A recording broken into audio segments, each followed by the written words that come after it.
G'day, Facebook, Reedy here. I hope you are well. Look at this guy. How have we managed to get you on here? Oh, mate, camera shy. Oh, look, for those of you that don't know, we are in the presence of an absolute star of real estate in Victoria, especially across the eastern part of Melbourne. James Hatzolos, I'm saying that right? Wow. Fabulous. I'm glad the NPL training served me well when I'm having to say all those Greek names across a public address system. No, all good. Very good. So for those of you that don't know, James is director at RT Edgar Manningham, recently opened on Doncaster Road, 888 Doncaster Road, which is absolutely prime spot for some of the demographics that we deal with now. Yeah. Long backstory to James, 24 years at the top end of Barry Plant, one of the biggest, obviously, franchise groups in Victoria and, of course, in Australia. Then he's taken a real sharp turn, gave up a lot of success, I reckon. Yeah. To start again, eventually. Yeah, good decision. Yeah, so we're going to go through a lot of different things. So this conversation is going to go a few different ways. G'day, Phil. G'day, Rose. Hope you're well. But I'm really looking forward to seeing where this one goes, because James is an open book. We met a few weeks ago properly, having flirted with each other on Facebook for a while. Yeah. And straight away, this guy is absolute genuine to the core. And you can't say that realistically about too many people in this game. Very, very excited to have this one go through. So, mate, let's start off the way we normally work. Yeah. Human first, professional second. Tell us a bit more about yourself, family, interests, all that sort of jazz. Just turned 48 years of age, turning 49 this year. Nice. So, have you got any initial 50th plans? Not at the moment. I mean, my wife would like to have a 50th, but yeah, a few years away. Let me enjoy my 48th. A few, year. Mate. It's 1.5 years. So I'll probably have a 50th. Married to my beautiful wife, Esther, now for 17 years. Cool. And we have two gorgeous girls, and they're 8 and 10. So family means a lot to us, obviously. Mm-hmm. So spending time with them is important, but as you can appreciate with our line of work, sometimes it does drag you out after hours. It does. Good. It does. But husband, obviously father first, husband as well, and running this business as well. So heavily involved here in Manningham, and obviously with my other partners across the Bundara office and Carlton. Yeah. Which gives us plenty on our plate to deal with. Yes, so, absolutely it does. Yeah. Absolutely it does. What sort of interest do you have outside of real estate? Do you get to have any interests? Or? Yeah, I do. I mean, we enjoy travelling. Yeah. We enjoy, not that we travel a lot, but we'd like to frequent Fiji and parts of Bali, and obviously we'd love to go to Europe, but unfortunately with Europe being so far away, and to go to Europe you need at least 6-7 weeks to enjoy it properly. Yeah. It's not to do every single year. Yes. So I enjoy travelling, love having weekends away, obviously, and going to the footy, watching the Mighty Pies. Good lads. Yes, mate. Good lads. Good lads. So, I know, I got the footy. Again, yeah. Very, very good. We won't talk about the weekend. No, we won't. All right. So, gang, you guys know the format by now. I've got 3 key topics that I've mentioned in a couple of posts prior to this. We're going to get stuck into it. But like I said, I think there's going to be some interesting stuff coming from James's mouth, because he's just an interesting guy. He's a little bit left field, but not in a bad way. Not in a way that he just wants to set himself apart because he fancies it. He just genuinely is cut from a decent bit of cloth. So, right. I want to talk firstly about making this huge decision that you made from going from being a leader of your market, pretty much, yep. In a brand well-respected, well-ran, and basically being set up for life, effectively. Could I say that? Yeah, to a degree. To a degree? To a degree. Yeah. That also formed part of my decision. Right. I'll touch on in a minute. Yeah, so you've gone from that to basically saying, I don't know what I want to do, or I'm not sure which direction I want to go, but I know that where I'm going right now isn't quite where I want to be. How did you identify that, firstly? Because for a lot of people that will watch this, a lot of them will have golden handcuffs. Yeah. A lot of them have golden handcuffs. I had golden handcuffs for a time, not that it was anybody's fault but my own, but a lot of people will be feeling it right now that they are sort of hamstrung in terms of what they can do, how they can go about it, so on and so forth. So Give us a little bit of background. Paint a picture of what the position was with your family as well. So that's obviously the most important thing. And then how you made those decisions moving forward. Look, I guess I was part of the BP group for about 24, 25 years. Through the family. My uncle's, he was building a house in Bourne. That's how we met officially. Yeah. At the time, I was working for EJ Doherty, which is a real estate agency in the northern suburbs in Preston. Yeah. Doing property management for 4.5 years. We met at a family wedding, and then, long story short, he gave me an opportunity to come and work for him in Doncaster.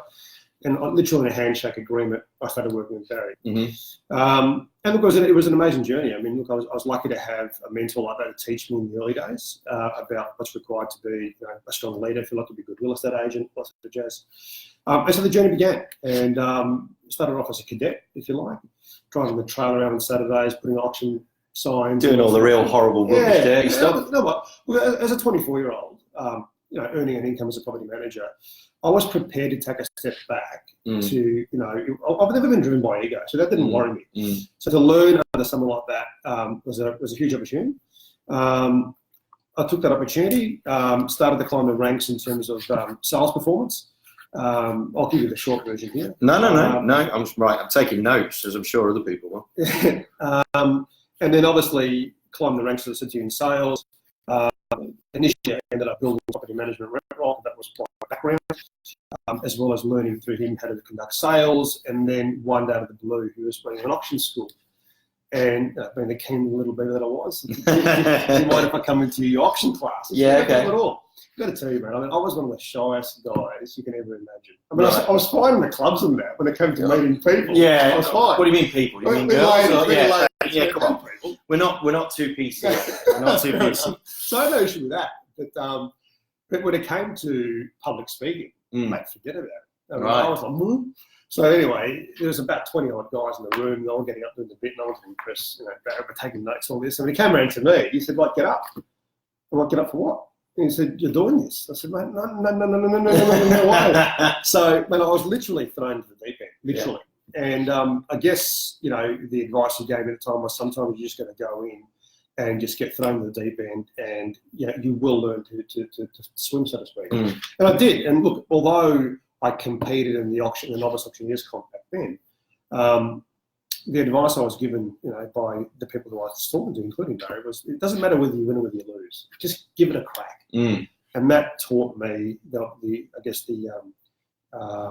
gave me the strength, if you like, to never be frightened by obstacles that come your way. Don't allow fear to get in your way. And I think that was my first step into auctioneering, obviously, and then ended up getting voted in as a sales manager. Ran the business for about 4 years before we took it over in 2009. By that I mean we brought in a partner, and the business went from strength to strength. After that, we took it from 2 million to 8 million, 8.5 million or thereabouts. Wow. In that 7-year period. And in the end, look, the partnership just started to, fall apart, if you like, to put it nicely. And these things happen. I get that. It was unfortunate. It was a very difficult thing to accept. But the reality is that I had to sit back and weigh up what am I going to do now. And I thought, well, I'm either going to stay here or I'm going to get out. And I thought about it long and hard. I had a lot of great people who I tapped into. And I guess for an industry that was and is continuously changing, what assisted me to make my decision to either stay or leave was how fast the industry was changing. Yeah. And I thought to myself, I'm either going to stay here and put up with this, and I weighed up the markets I want to play in, the direction the business was going, the overheads of this business in an industry that is under attack in terms of, maybe attack is a bit too harsh, but it certainly is an industry that is changing rapidly because of these things here. Yeah, 100%. We are going digital. I mean, now you can tap into thousands of millions of people just through online. So I thought, well, what am I going to do here? What do I do? And one of my coaches at the time, life coaches, if you like, said to me, James, if I'd asked you 2 years ago to leave BP, would you have left? I said, probably not. It was in my comfort zone. And so something had to happen to pull the rug from under my feet to make me make a decision that was going to be one of the biggest decisions I ever had to make. And that's really when I sat down and weighed it all up. I thought, you know what? I'm out. And I stepped aside. It was a difficult decision to make.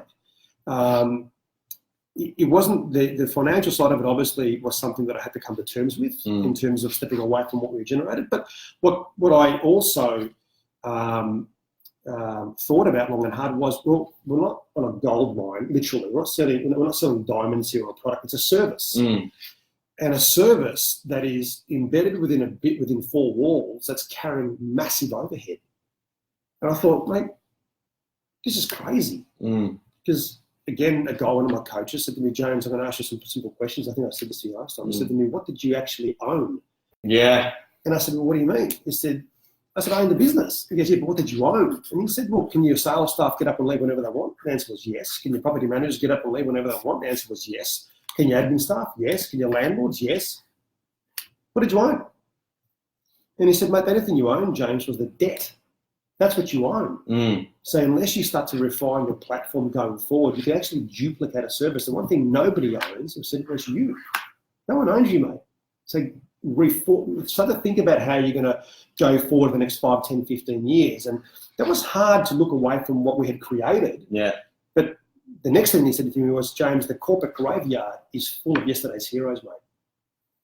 And I thought, wow, that was a pretty powerful statement. Yeah, that's massive. That's a huge statement. I mean, how many viewers out there would know that? I mean, how many companies have gone under? Yeah. Just because they were huge one day doesn't mean you're going to be huge forever. Yeah. So I thought, stuff it. I'm going to bite the bullet, get out. Took a 12-month break because I had an 18-month non-compete that I had to deal with. Yeah. That was a whole new challenge in itself. So I stayed out of my own area for that period of time. I was doing coaching, consultancy work outside Manningham, just helping people understand what it takes to go from one level to another. Yeah. And then I thought to myself, if I'm going to enter the space again, what do I want to do? So I didn't want to go sideways into another major franchise again. I wanted a bit more boutique, which I narrowed it down to 3 brands, and hence the reason Glenn Cortina got in touch with me. We're good mates anyway. We grabbed a cup of coffee, and Artega was born. We launched out of Burke Road Q for the first part of our 18 months, and we knew that the brand was accepted because we conducted well over 230 market appraisals in the first 12 months with no marketing. Wow. Yeah, it was all referral and contacts that knew us, and through social media, and obviously people knew who I was after 28 years in the area. And so we knew the brand was going to be accepted. And I've always said it's easier to bring a brand in from Burundara, Stonington into Manningham than to go from Manningham out. It's just very hard. Yeah.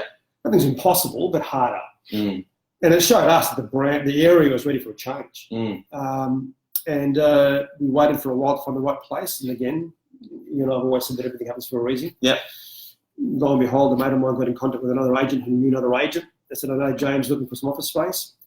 They knew what my criteria was. I didn't want to be in a retail shop. I didn't want to be where everybody else is. I wanted to be standalone. And 888 came up, and I thought, what a number. Wow, what a number. Yeah, it was called 888. Here we are. Incredible. So, I mean, look, a couple of the biggest things for me is, especially for the younger agents that are really trying to get ahead, or for some of the more established agents that are starting to question their validity, because that's what's happening in a lot of cases now. Yeah. I know for a lot of people in the industry, they are questioning their validity in an industry that had served them well, that is now not. Yeah. One of the big things I think we can all take from that is there's nothing that beats getting some sort of mentorship, getting someone that's been in the game, that's, that you respect, obviously, but even if it's just someone that you can bounce things off, bounce ideas off, it doesn't necessarily have to be an LSA. It can be someone that is a contender that you respect and is clearly doing very, very well. You've really got to make sure that you actually get advice from people that aren't inside your own head. Yeah, 100%. I think that's massive. I think eating dirt is huge. At the end of the day, guys, if you're in the first couple of years of your life as a real estate agent and you're not prepared to eat the dirt, I'm sorry, but there's no cool Instagram filter that is going to create success for you in 5 minutes. So you've got to make sure that you do the hard yards to get to where you need to be. And the asset thing, I mean, we've discussed this. Part of my issue there is, what do you actually own? Yeah. And you're looking at it, and if you're looking at this from a long-term perspective, you've got to start thinking a little bit more long-term, and thinking about, okay, so what sort of assets can I lay claim to? I mean, if it's not going to be business assets, how can I use my commission to start growing an asset portfolio, whether it is in real estate or whatever, or other business interests or what have you, something that can help you diversify your income streams and actually give you a bit more financial security through variety. I think that's really, really important. I think that's a massive thing to take away from that, which is great. I think also too, Andy, I mean, look, the decision to leave, guys, for those of you out there watching this, I mean, look, a lot of us fall into our comfort zones, and there's nothing wrong with that. You know, I mean, would I have left if I was comfortable? I mean, okay, a partnership come to one end, and you got to make a decision. But I think one of the biggest things that I find people are afraid to do is to leave the comfort zone because it's financially securing them. And I understand that because sometimes it's hard to leave when you rely heavily on a particular package. But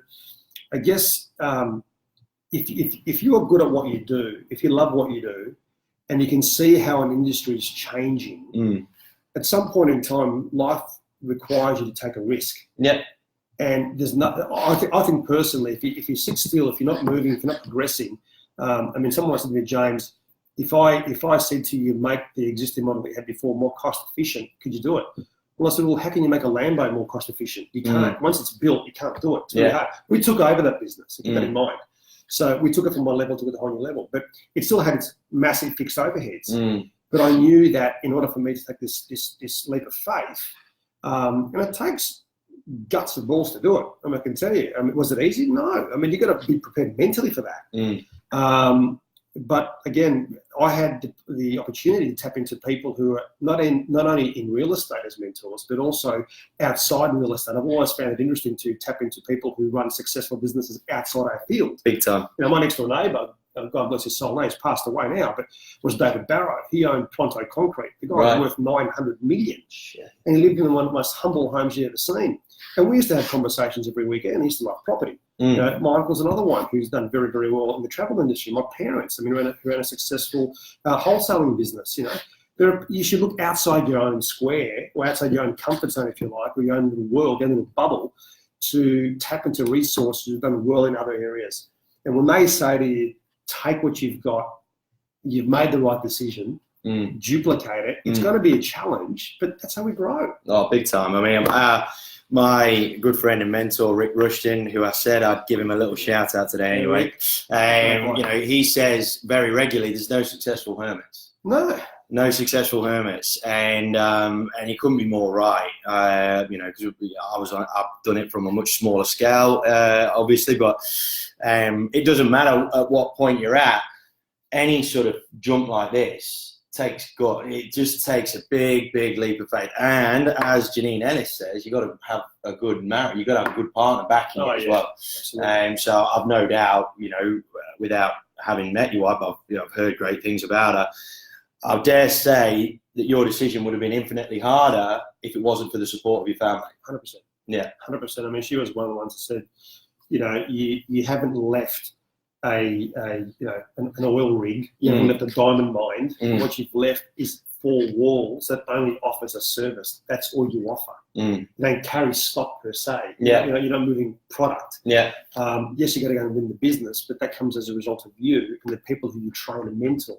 So you can rebuild. And again, this guy once said to me, James, if you can follow the AFL, just because you've got a high-level AFL team doesn't mean you don't have a team of reserves. There's always the new generation coming through. And the new generation, let me tell you, mate, is so more high-tech savvy than what we are. So I've now built an office here that's focused around high-tech, where the next generation coming through doesn't come in here thinking it's the old sit-down, there's your desktop thing. It's a very different mindset that I've got here now. But a lot of time to think about what I want to do. I think I mentioned to you, I threw my whole career up in a matrix and I said, what would I do again? What would I do again? And I ripped it apart. And I was lucky to have a business that I use as a platform to use as a yardstick, as a metric to say, okay, well, what's working today? What isn't working today? Whereas if you're doing it for the first time, it's a little bit harder. Not impossible, just a little bit harder. No, but it is, I mean, and you know, you've got to take a couple of those big hits. Absolutely. You got to take a couple of those big hits, and that's part and parcel of it, gang. If you're going to take these risks, we were using the boxing analogy. If you want to win a world championship, you got to learn to get punched in the face every so often. You know, because you can't avoid it. You know, there's not one person. Muhammad Ali, I mean, bless him. He had the best feet in the game, and you know, he was punch drunk by the time he finished. So, or before he finished. So, a guy that I know is a champion fighter. I wouldn't say at the ultimate world-class level, but as a champion fighter. And he said, if you're going to make a comeback, go for a fight that's going to say something. Yeah. In other words, go for the heavyweights. So then if you do win those title matches, people recognize you. Yeah. So I've never been one to chase the easy path. In fact, the hard path is what challenges us personally. And that's how we grow, because it forces you to tap into that knowledge that you've had for so many years. And now I'm sharing it with these guys in here and loving the journey. Amazing. Loving the journey. Now, you've segued it very nicely for me. I'm getting good at this interview stuff. I'm just segueing. I get segue all the time. It's great. All right. Culture. Yes. Now, I know it's a buzzword, and I don't want to make anyone throw up by saying the word culture. And we've really got to try and stay away from the cliches. I know it's hard when we're talking about this. But one thing that I have noticed quietly, as I do, is the way that you refer to your team, the way that you converse with your team, is a bit different. Well, it's definitely different to what I was expecting, to be perfectly frank, from the outside going in. What were you expecting? Because I came from the mean streets of Cranbourne from a real estate point of view, So, coming into like a white collar brand, shall we say, you have certain perceptions from the outside looking in, as do the general public. Yeah. Because you're a prestigious brand, you're a high-end brand, so you got to have that perception. So I'm not knocking it. But internally, you guys, you correct me if you think I'm wrong here in terms of my observation, you're very much creating a almost like a fighter's mentality. Yeah. In the sense that, yes, we're representing prestigious properties and prestigious clients and so on and so high-end, high net worth, blah, blah, blah. But we're not afraid to do the hard work either. Because I've been into a couple of other offices that are, not Artiega's, thankfully, but a couple of other sort of high-end brand offices, and a lot of them walk around like their shit don't stink. Yeah. Whereas I walk in here, and there's definitely a grounded sort of attitude. So tell me how when you were building this new vision and whatnot, and it's a fabulous office, by the way. If you get a chance, give him a shout him a coffee, and really come and have a look at 888. You will want to have a dance. But talk to me about this. So when you threw it up in the air and you were looking at, in terms of building a team and whatnot, in your little sort of matrix moment, what were the elements from a cultural point of view that you wanted to take from BP, from Barry Plant, that is, by the way, and that you wanted to perhaps evolve when it comes to agencies this day and age? Look, I've always been strong in culture. It's been my driving force. When I had this, I've always said, great culture, the end result will take care of itself. Okay. I had this conversation yesterday with a guy that I was talking to, and I said to him, would you rather, he goes, our office has got average systems. I said, mate, would you rather have an office with crap systems and awesome culture, or awesome culture and crap systems? And he said, I said, mate, I've got to have an awesome culture, because systems can be changed overnight. You can't change culture overnight. Yep, absolutely. So the one thing that I've noticed, and I had noticed for many years, in particular when I sat back and analysed the industry during my sabbatical, because when you're on that treadmill and you're running a million miles an hour, you don't have time to step off and take a breath, because you're in the frame, so you can't see the full picture, as we say. Yeah. Right? So I had to step out of that ring. What I did, I sat back and said, well, a lot of businesses are hiring people just purely based on ability. Yeah. And I understand that. Ability is important. It's part of it. Yeah, of course it is. Yeah. But the one thing that I harp on about a lot more than ability is value alignment. So I had to find people, I wanted to find people who shared my values, who shared the vision as to what we're trying to create. And I started at ground zero, because all these businesses that hire people just purely based on ability and no value alignment are on borrowed time. Yeah. Because eventually, as you know, when the markets are thriving, everyone's too busy making money. It's about them.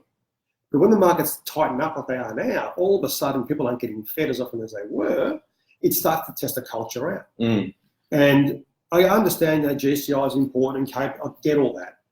But the basic fundamentals of running a business, you've got to get your foundation right, which is, who are you bringing into your family? I mean, I always say to people I talk to them time to time, would you get married just for money? Some people I'm sure would, but any logical person wouldn't. If the alignment is there, if you both share the same vision, the same values, you can build on that, and then you can make money together. Yeah. But if you hire someone just purely based on money and money alone, and there's no respect, no integrity, no transparency, no team alignment, and so forth, it can't work long term, Eddie. 100%. I mean, it's the case of that £100 gorilla thing. You know, you can hire, it's like a short-term fix, which, you know, unfortunately a lot of directors are after right now. They're after short-term fixes. So who's going to instantly start bringing in GCI and what have you. However, if you do that, all you're doing is a very temporary plug of a leaking ship. A very, very temporary plug. What I love about what you've said already about culture is, you know, you're referring to it as family. You're not referring to it as team. And again, I don't want to make people throw up while you're saying that, but it's clearly how you feel about, you know, and there's no point trying to be superficial about this, guys. I've seen lots and lots of directors that bang on about culture, like what this guy's doing, but it's almost like, you know, the talk's going this way and the actions are going that way. Yeah. And ultimately, you know, it takes a lot more intestinal fortitude. It takes a lot more assurance in your own capabilities as a leader to be able to go for a culture fit, knowing that you're going to be able to grow them if they're in the right environment. Culture is a word. I mean, I know, you know, all the viewers have probably heard it before. It's a term that is thrown around left, right, and centre. Yeah.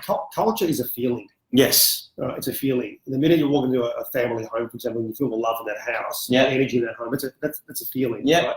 And the same thing in here, and I've made this very, very clear that I'm trying to avoid the typical real estate agency vibe, if you like. Yeah. You know, it's going to take time to do that. That's fine, but I've got all the time in the world. It's about finding the right people who share that vision with you, that share that energy with you. But I think also you can say you run a great culture you like, but people need to feel that from you. Yeah. But I go and see people, funny enough, one of my competitors had a staff member in hospital not too long ago. And I actually went and saw this person to see how they were feeling. Her own employer didn't go and see this particular person. Yeah, that's shit. You know what I'm saying? Yeah. It's stuff like that I'm talking about. That's little things. I mean, that doesn't define a culture, but I think today you've got to be able to show authenticity, vulnerability. And I've had guys in here who've got some personal things happening at home, and, you know, these are guys who might break down in front of you, and it kills you to see that because there's other personal pain happening behind the scenes. And I think if you can show vulnerability, that's the ultimate level of authenticity. I think that's when people know that you actually do care. And then you don't try to play the hot shot. You don't try to be some high-flying Americano because you're just a businessman. I've never been driven by ego. I'm not driven by bloody title. And I don't give a shit where I sit. I will sit here with the guys. In fact, I said to my guys, the minute this team gets to a level, I'm out of my office. I don't need an office, mate. I just don't. I'd rather them be comfortable and have a place where they can call home and create a vibe in here where the guys just love being here.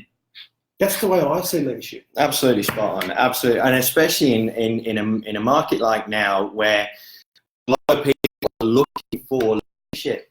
They just need that assurance. If they stick to the path and if they stick to the plan and just walk the path that they've set, they'll be fine. You know, you'll get out the other end of the storm. But that's the biggest problem is there's not many lighthouses. No. If we're to use that as an analogy, there aren't enough lighthouses in real estate right now.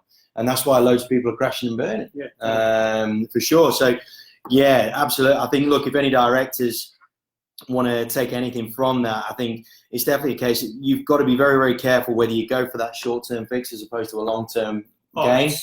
I think, you know, recruitment is massive, and I know I've heard loads of my clients that are begging me to try and find them some sales staff and whatnot that can write straight away, and a lot of the time you just know that people aren't going to be the right fit for that particular culture. Absolutely. And it's just going to be counterproductive in the long term. So, but it needs to be 100% believed by the head. Totally. I think today, modern day leadership is the days of leading with an iron fist, and they're gone. Yep.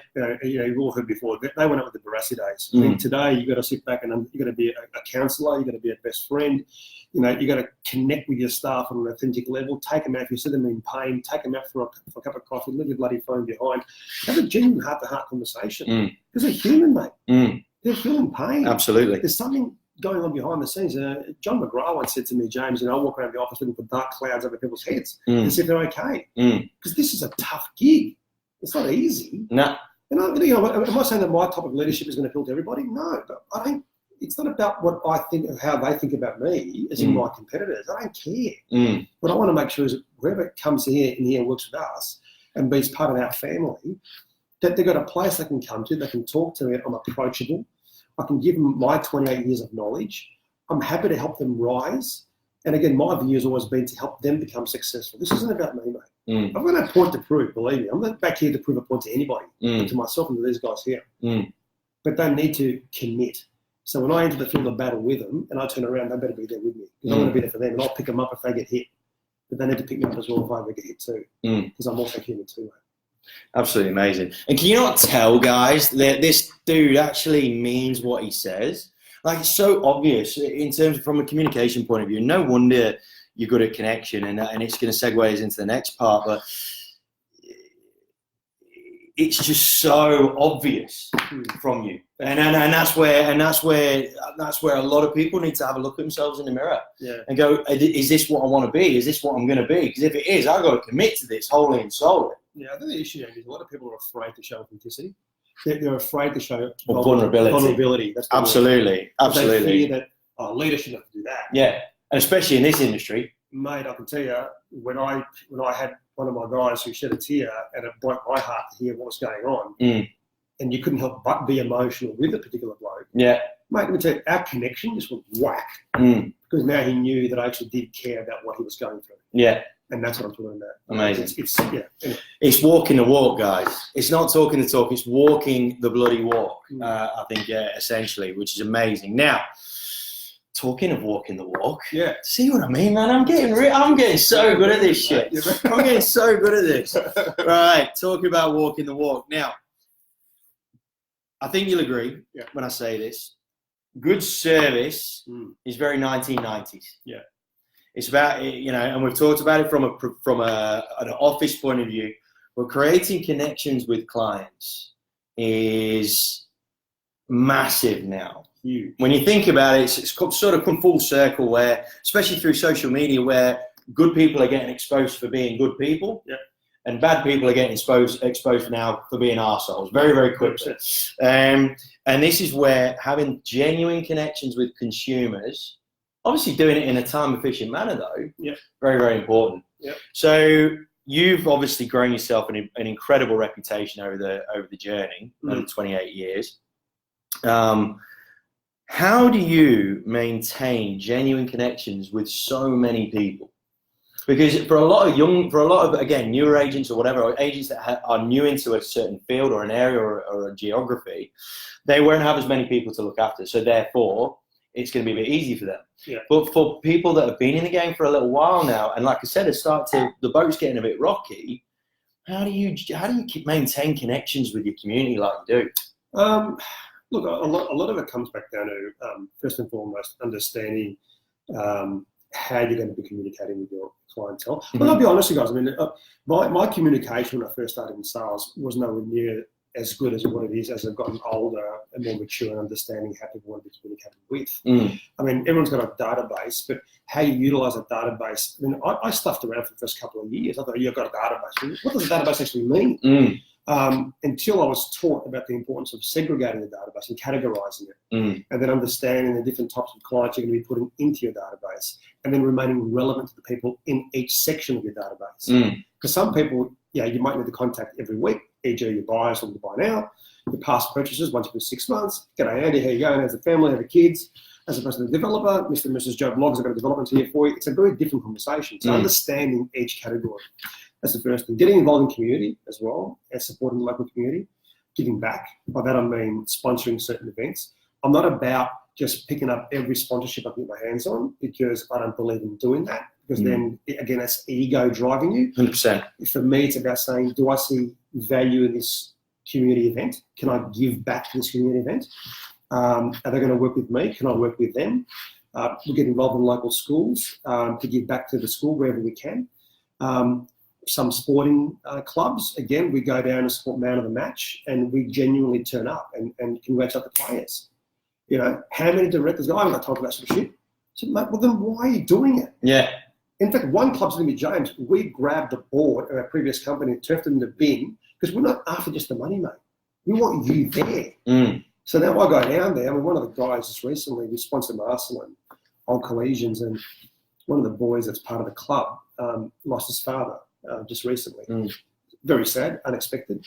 And, you know, my one of the girls working with me, Nadia, informed that he passed. And we went to his father's funeral. And the club never expected us to turn up like that. But we just did, because we felt his pain. And it was a pretty emotional process, but to go and see that, because it's, you know, we're close, but we didn't think we were that close. But when he saw us turn up, that's taken our relationship now to a whole new level, because the respect there for him and his family. You know what I mean? So that's important for us. Getting involved in events that we can add value to. Categorising the database, and at the end of the day, mate, being real.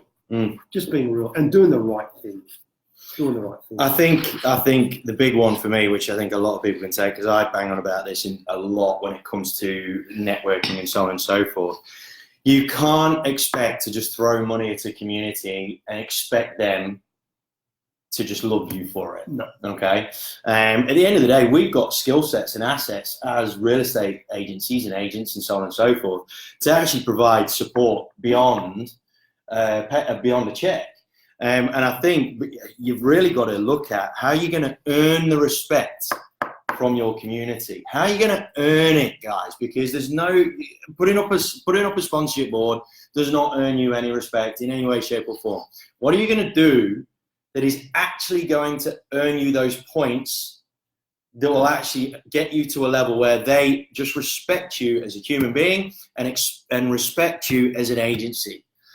It frustrates me to see how much money gets pissed up the wall from an agency because they think they're supporting the community.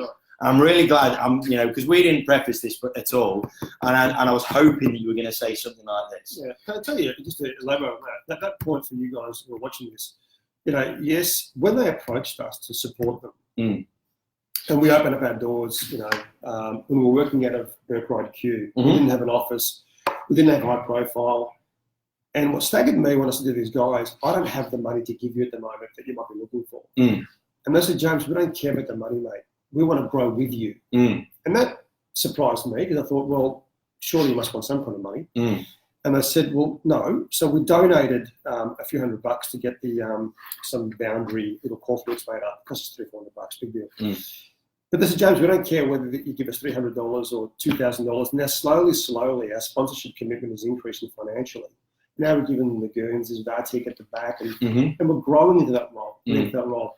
But further to add to that, what I said to the guys is, why don't we run a careers night for your year 7s to year 12s or year 10s to 12s to give back to your students to help them understand that there is life, life after school, after high school, giving them career real estate agent, lawyer, and get a doctor, and let the students go and talk to these professionals and these tradies, if you like, to help them understand that you don't have to go to uni to become successful, buddy. 100%. I didn't go to uni.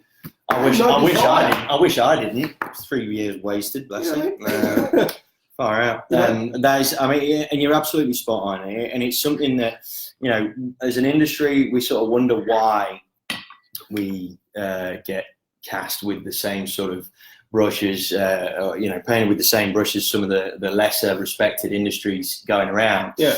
Yet when we look at our behaviours from a consumer point of view, there's no wonder in a lot of cases because we drive around in the rented Merc or, the sort of borrowed BM or whatever the case may be and expect that image is going to earn respect. When at the end of the day, it all boils down to the substance, not the style of your support towards a community that's going to have the mileage way beyond anything, that you could spend money on or buy. Please, if you get nothing else, please pay attention to that bit because if you've got any hope of in this marketplace, staying the course, riding the storm, and coming out the other end as a market leader because this is a market where land can be grabbed. Yeah, you got to start earning the respect of your community, and this is absolute living proof of that. Because if you don't earn any respect, you're just going to be an also-ran who just put sponsorship boards on the side of someone's fate. So I think that if I can see what you're doing, I think there's two cases in here at the moment, if I can add to show you that what we're about. Yeah. I've got a guy that works in here. When I say works in, he's a lead generator. Okay. He works in his own accord. I couldn't have, we didn't have the opportunity to put him on in a role. He had the opportunity to go and work wherever he wanted. I offered him 55K, whatever he wanted to do. I actually encouraged him to go and work there so he can pay his way. So James, I've got another part-time job. I just want to work here because I love the energy in here. But he knows what we're doing in the community. He's watching what we're doing. He's buying into that because you can see that we're not just to do a real estate agency. And this is the one thing that I want to get out to the viewers who are watching this, that who are watching what we're doing. I think for those who are stuck, right now, who are afraid to move, guys, have faith in your own ability. And if you're not happy where you're at, there's usually a reason for it. You're probably not aligned with the direction a particular business is going. Yeah. And you're committing what I call spiritual suicide if you're in an environment that is not conducive to the direction you want to go. Yeah. But I've got people saying to me now, James, you look like a different person. Like, in other words, you're surrounding yourself with people who understand your trajectory. They understand your vision. They know which way you want to go now. And they're bought into that. Hence the reason why the community, Aqua Arena, another one, come back to the clubs. As soon as I heard that I was opening up RT Edgar, they approached me and said, can you sponsor our event? Awesome. Yeah. Marshall, another one. Doncaster High School.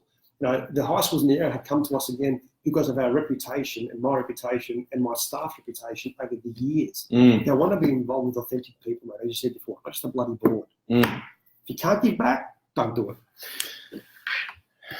Amazing. And the one other thing that I would point out there when you were talking about people that aren't happy where they are and having faith in your own ability, guys, if you haven't got faith, if you're questioning your ability, there's only one person that's going to be able to fix that. Like, if James is struggling, there's only so much I can say to the guy before he has to actually fix something internally or address something internally.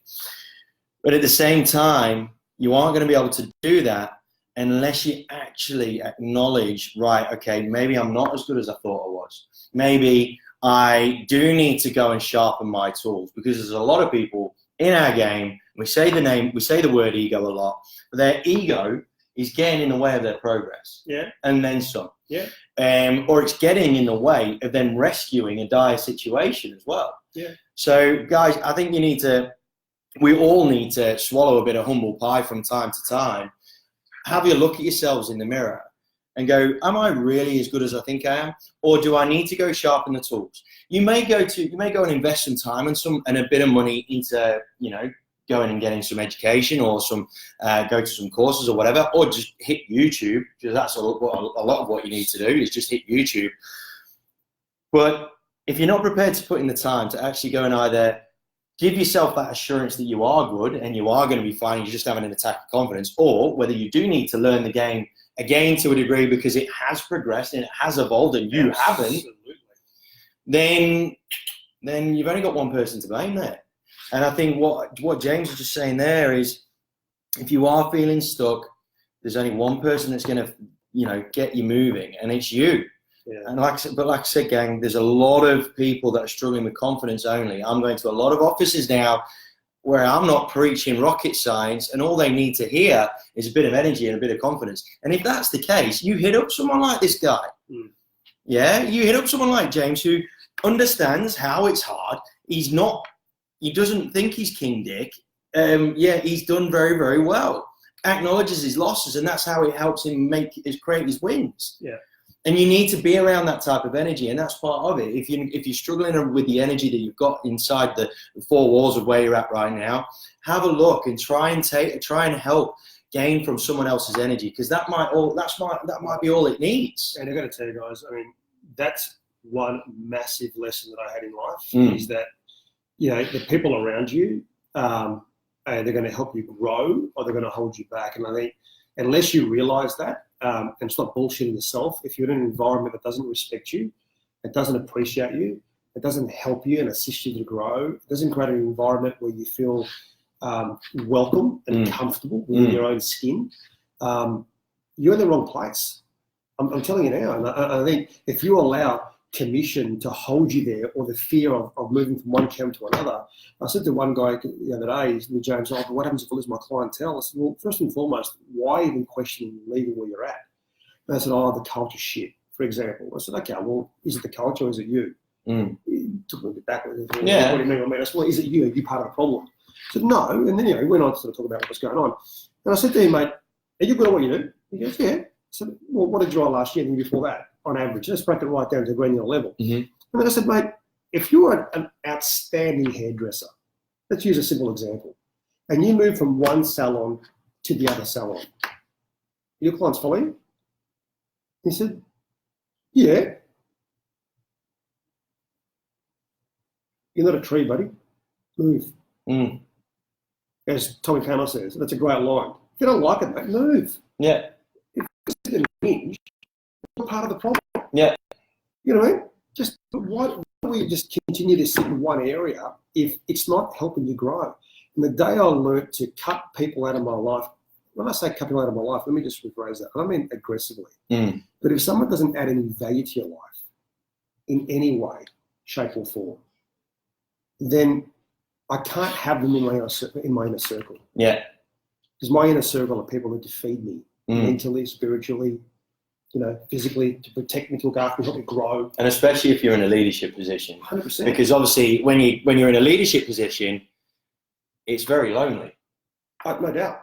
It's very lonely. 100%. This is why these guys here, I sit with them at times to show them that leadership and running a business is not all sunshine and rainbows. No. It isn't. It's hard bloody work. No. Just like staff want to be told to do a great job. Guys, even leaders from time to time. I remember back in the day, mate, when I was watching, Barry around the office when I was probably 25 years of age, and I walked into his office one day and said, mate, what, you're doing an awesome job. I said, what? All I'm saying is even leaders need that pat in the back to say, mate, well done. Because sometimes I think that being managers or business owners, it's all about fancy cars and big paychecks. I don't know what book you guys are reading. Let me tell you, it's not all glamour. It's sleepless nights. It is stress from time to time. But I love growing a business. I love growing people. Yeah. And I'll look back one day and say, look what we did. And I know I'll do it. Yeah. I have no doubt about that. And I'm happy for the long-term journey. One guy said to me, you can go to, I always use a lot of analogies, by the way. Yeah, no, I love a good analogy. I love a good analogy. You can go to the gym tomorrow and want body beautiful, but it's not going to happen in 12 months. Yeah. It'll take you 4, 5, 6 years to develop that physique that you want, providing you eat well, train well, hydrate well, sleep well, and so forth. But I said to the guys here in the training session on Monday, I said, I can give you the fitness program, I can give you the diet, but I can't pick up the weight for you. That's your choice. 100%. It's your choice. Wow. Some absolute fire, Joe. It's where you were celebrated, not just tolerated. 100%, my lone wolf. Mate, absolutely amazing. And I'm sure if you're watching this back and you didn't watch it live, but you get to go back and have a watch of it and so on and so forth, there's a reason why this guy is respected the way he is. A lot of synergies in the Artiega brand, because you're the second Artiega leader that I've interviewed, Joe Royston being the other one. Correct.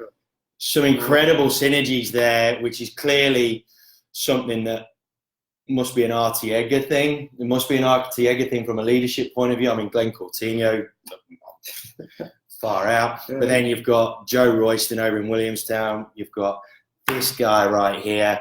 And aligned. And there's a massive alignment there. And that is phenomenal to see. It's phenomenal to see, and it's rare. Yeah. Look, you know what? You'd see a lot more of it too. Yeah. Look, I had a taste of it when I was in my non-compete period and I was stepping into offices, and it staggered me how, you're going to help people and they're like this. Yeah. And you're saying, mate, you got to just pull those bloody blinkers off. Let me just show you what's happening out there. Yeah. And they're stuck in their own little world. And, I tell people straight out that unless you allow someone to come into your ecosystem that's been in a better ecosystem to help you understand how you can improve your ecosystem, I can't help you, mate. Yeah. It's okay. Let me, I'm not going to hurt you. You know what I mean? That's another reason going forward. I think if you're going to build an ecosystem, you have to understand how to build it. Yeah. What makes a great ecosystem. But the minute you fracture that, then you've got to make some decisions. Yeah. That's what you're going to go. 100%. All right, guys, we've taken up way too much of this important man's time. Mate, thank you so much. Pleasure, buddy. Absolutely amazing. And I'm so glad to finally stop flirting with you and actually start dating you. Guys, that's it for this live. We've got a couple of brilliant speakers lined up as well. But if this is a bar in terms of standards, I think it's been set rather high. Oh, mate, pleasure. Anytime. Top man. All right, guys, read it out. Take it easy. Bye. And we'll see you next time. All the best.